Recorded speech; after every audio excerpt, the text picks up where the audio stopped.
I've gotten so many Q&A questions recently, so if your question is not in this video, I am super sorry about that. Let's get into the questions. Would you like to see Pennywise as a DLC character in MK11? I know he said Doc, but in the comment section he corrected himself by saying DLC. Absolutely, I would like to see Pennywise in MK11. I started thinking about MK11 a lot recently because it's a game that I'm actually really excited to play, mainly because I enjoy the gameplay of Injustice 2, but now that the game's been out for so long, I'm really looking for something else to satisfy that taste. So when MK11 comes out, it's going to be a completely different experience with things like brutalities and fatalities, which aesthetically are just completely different from Injustice, and I'm really looking forward to that. And as I was thinking about it, I went and I played a little bit of Mortal Kombat X, and I was like, man, it's going to be a shame moving on to MK11 and not having characters like Predator, Jason, Alien, Leatherface, these characters who are very iconic in their own right, not showing up in MK11. Well, we still have plenty of other horror characters who could show up, people like Pennywise, of course, and I'm sure, in fact,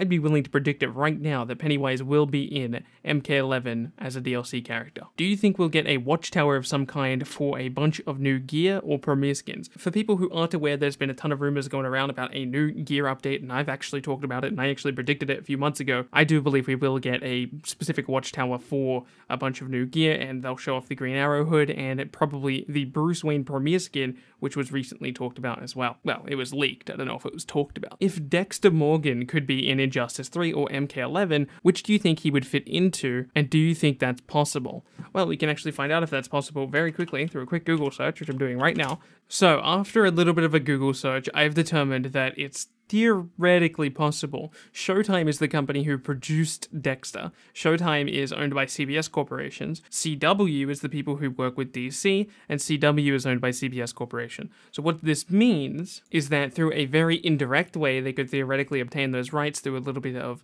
politicking behind the scenes, which I'm sure they could pull off, but it would be a slightly more difficult one than, say, if it was just owned by the CW or owned by WB or owned by DC. So don't rule it out, but don't hold your breath either. Next, coming in from Mitchell, would you like to see a Tmnt fighting game? And I think the answer is no. As cool as Tmnt is, the rights to these characters I think would be a little bit wasted if we went ahead and made a game specifically for them. It made sense to go make a DC fighting game because the DC world is massive. And when I say massive, I mean it is massive. There are thousands of characters which are popular enough to theoretically make it into a game who haven't managed to make their way into an Injustice game yet. Where with TMNT, despite the fact that they've only been used as one character slot, literally just TMNT, there really is only, that I can think of, like 5 TMNT characters that I would like to see show up in a future Injustice or even a Mortal Kombat game. I'm of course talking about characters like Casey Jones, Splinter, Shredder, maybe Krang, and like a stock foot ninja. Obviously, you could have Bebop and Rocksteady as well, so maybe you're getting up to 7, and then you've got like the 4 turtles, that makes up 11 characters on a roster, and then you're starting to stretch for like less iconic characters, or characters that don't really make sense in a fighting role, like April O'Neil. And at the end of the day, I think it's just best that we enjoy what we have with TMNT, and hopefully expect future characters to show up as DLC characters in either Mortal Kombat 11, or potentially Injustice 3. Okay, why has no one talked about Terra as a premier skin for Poison Ivy? One of the reasons is that it would be incredibly difficult. The amount of animation work it would require to do something like that, the amount of visual effects changes that would need to happen, the amount of sound effects changes that would need to happen, it would be an incredible undertaking.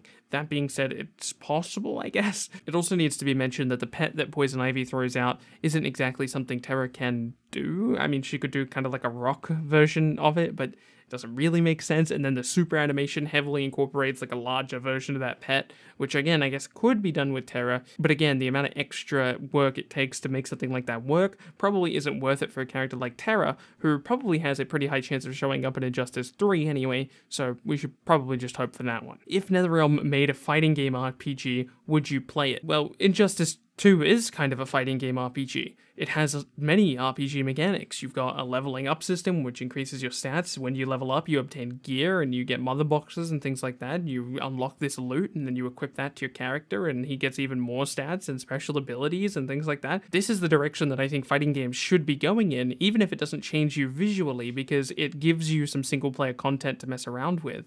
The multiverse, whilst being not a mode that I don't think many of us play anymore, although I think we will start start playing it a lot more when they add the new level increase that's coming with the next patch. It is very much an RPG game mode. If you remember, you might not have been around for this long, but one of my first videos on YouTube was actually predicting the multiverse game mode because we found out about the gear system. I called it an RPG game mode because we had no information about it. I didn't know what it was going to be called. I just thought that they're definitely going to add some type of RPG game mode with this type of gear system in place, and what do you know, they did. And it's been a really, really cool game mode to have in the game because it's something to go do when you're not playing online, and it's a good way to go try out new characters. It's a ton of fun, and I'm really glad that it's in the game, and I would be incredibly disappointed to not see a similar RPG game mode style be implemented in MK11 and Injustice 3 and MK12 and Injustice 4, because it really is the future of fighting games in my opinion, because again, it's so important that you give casual players something to do after the launch of your game and after they've completed single player. Would you consider uploading Fortnite videos? Probably not. I like Fortnite, it's a fun game, but it's not something that I am incredibly passionate about, and I would have to be quite passionate about something in order for it to take up time on my channel. Do you think DeVoe could be a villain or the villain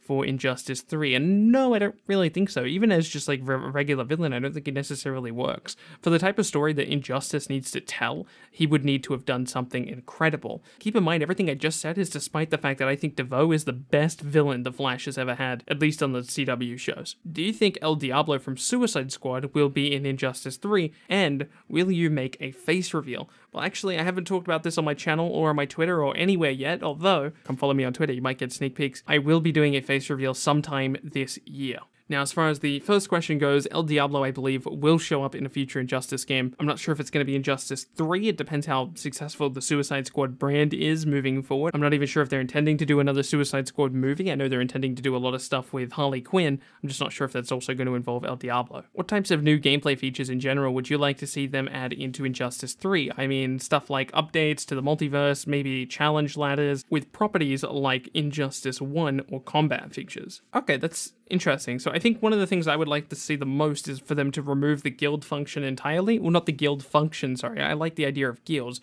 but the guild's multiverse, I think, needs to go entirely in the next game, whether it be Injustice 3 or Mortal Kombat 11 or whatever it is. And instead, I would like each multiverse, if you're in a guild, to have an alternative objective path. Currently, you open up with either triangle or Y, you can see the objectives for that particular multiverse. I would like there to be a secondary objective for guilds as well. So you would have to run through it a second time if you wanted to complete the guild objective, and that way each multiverse can have two different tiers of rewards, one of which is a guild reward, one of which is a regular reward, and it makes you spend some more time going through the multiverse to collect specific rewards. I think that's a way better way of doing it, in my opinion, because I think what ends up happening when you have these guilds is so many people forget that the guild multiverse even exists, and no one actually helps out their guild in a way that would be helpful. I would also like to see them add more difficulty to certain objectives in the multiverse. I would like a very, very difficult multiverse. Currently in the game right now, we have a few different options for multiverses. You have the really long one that's in the middle that requires a lot of different objectives.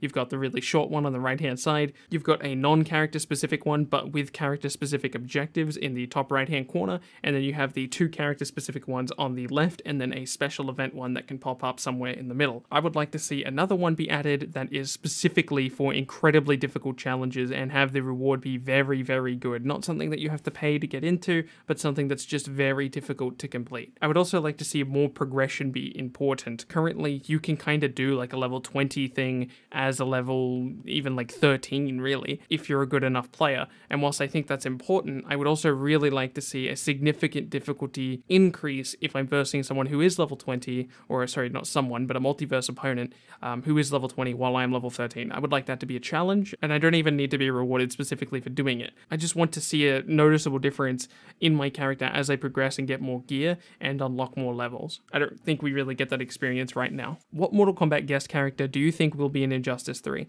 Not only do I think this character would be in Injustice 3, but I really, really hope he is, because I think he would be fantastic, and that's Johnny Cage. I'm pretty convinced that he'll be the guest character, or one of the Mortal Kombat guest characters in Injustice 3. What would your perfect Plastic Man moves be for Injustice 3?